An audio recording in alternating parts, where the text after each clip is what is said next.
How to create an additional web disk account in cPanel. Web disk allows you to use an encrypted connection, and it is the most secure way of file transfer in cPanel. Log into your cPanel account and you will be on this page. Go to the Files section and click the web disk.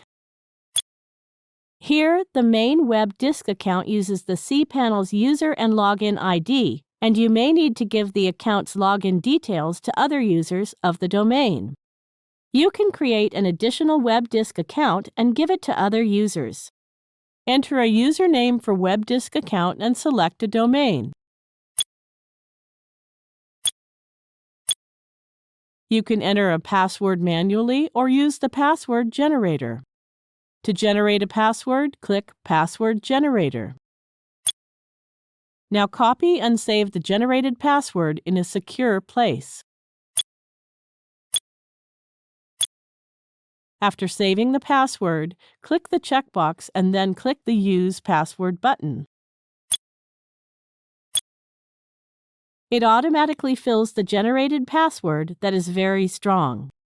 You can enter a directory for the web disk account to use. You can limit the access of the user to a particular folder or file by entering a directory here.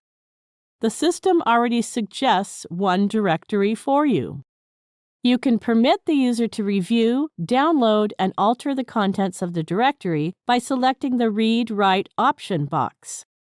By selecting the Read-Only option box, you can prevent the user from making changes in the existing content of the directory.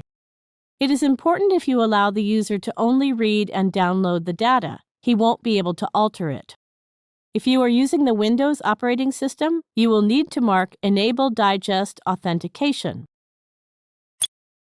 However, if the server has an authentic SSL certificate and can make an SSL connection, then it can be left disabled. Now click the Create button. That's it. We have successfully created the web disk account. Thank you for watching.